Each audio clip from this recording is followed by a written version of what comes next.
ഹമാസിന്റെ രാഷ്ട്രീയ തലവൻ ഇസ്മായിൽ ഹനിയയുടെ കൊലപാതകത്തിന് 2 ദിവസത്തിന് ശേഷം ഹമാസിന്റെ ഒക്ടോബർ ആക്രമണത്തിന്റെ മുഖ്യ സൂത്രധാരൻ കൂടി കൊല്ലപ്പെട്ടു എന്ന വാർത്തയാണ് പുറത്തുവരുന്നത്. ഹമാസ് സൈനിക വിഭാഗം മേധാവി മുഹമ്മദ് ദെയ്ഫ് വ്യോമാക്രമണത്തിൽ കൊല്ലപ്പെട്ടതായി ഇസ്രായേൽ ഡിഫൻസ് സേന തന്നെയാണ് സ്ഥിരീകരിച്ചത്. ഹമാസിന്റെ സൈനിക മേധാവിയുടെ കൊലപാതകം ഹമാസിനെ തകർക്കുന്നതിനുള്ള പ്രക്രിയയിലെ സുപ്രധാന നാഴികക്കല്ലാണ് എന്ന് ഇസ്രായേൽ പ്രതിരോധ മന്ത്രി യോവ് ഗാലന്റ് പറയുകയും ചെയ്തു. യുദ്ധം ആരംഭിച്ചതിന് ശേഷം ഗസയിലെ ഏറ്റവും ഉയർന്ന റാങ്കിലുള്ള ഹമാസ് സൈനിക ഉദ്യോഗസ്ഥന്റെ കൊലപാതകമായിരിക്കും ഇതെന്ന് റിപ്പോർട്ടുമുണ്ട്. ഖാൻ യൂനിസിൽ ജൂലൈ 13 നടന്ന വ്യോമാക്രമണത്തിലാണ് മുഹമ്മദ് ദെയ്ഫ് കൊല്ലപ്പെട്ടതെന്നാണ് ഇസ്രായേൽ സൈന്യം സ്ഥിരീകരിച്ചിരിക്കുന്നത്. എന്നാൽ മുഹമ്മദ് ദെയ്ഫിന്റെ മരണത്തെക്കുറിച്ച് ഹമാസ് ഇതുവരെയും പ്രതികരിച്ചിട്ടില്ല. കുറച്ച് ദിവസങ്ങൾക്ക് മുമ്പ് ഇസ്രായേൽ ആക്രമണത്തിൽ ഹമാസിന്റെ Khan Younis brigade commander Rafa Salama കൊല്ലപ്പെട്ടെന്ന് IDF അറിയിച്ചിരുന്നു. ഇസ്രായേൽ നടത്തിയ വ്യോമാക്രമണത്തിൽ ഹമാസ് സംഘത്തിന്റെ സായുധ വിഭാഗത്തിന്റെ തലവൻ മുഹമ്മദ് ദെയ്ഫിനെയും ലക്ഷ്യമിട്ടിരുന്നു എന്നാണ് അന്ന് അവർ പറഞ്ഞത്. ദെയ്ഫ് താമസിച്ചിരുന്ന സ്ഥലത്ത് തങ്ങൾ കൃത്യമായ ടാർഗറ്റ് ചെയ്ത സ്ട്രൈക്ക് ആരംഭിച്ചതായി അവർ പറഞ്ഞു. ആക്രമണ സമയത്ത് തങ്ങളുടെ സ്ട്രൈക്ക് വിജയിച്ചതായി സൂചനയുണ്ടെന്ന് ഇസ്രായേൽ ഉദ്യോഗസ്ഥർ പറഞ്ഞുവെങ്കിലും അദ്ദേഹം കൊല്ലപ്പെട്ടതായി സ്ഥിരീകരിക്കാൻ ഇതുവരെ സാധിച്ചിരുന്നില്ല. ഇപ്പോൾ IDF തന്നെയാണ് ആ സ്ഥിരീകരണം നടത്തിയത്.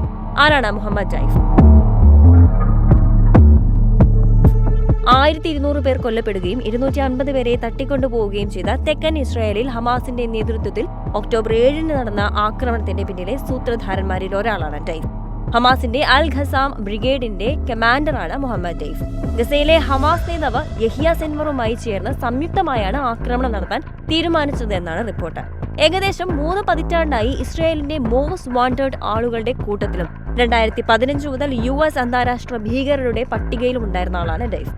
മുതിർന്ന സഹപ്രവർത്തകർക്കൊപ്പം ഗസയുടെ തുരങ്കങ്ങളിൽ നിന്നും പിന്നാമ്പുറങ്ങളിൽ നിന്നുമെല്ലാം അദ്ദേഹം സൈനിക പ്രവർത്തനങ്ങൾക്ക് നേതൃത്വം നൽകിയതായാണ് റിപ്പോർട്ടുള്ളത്.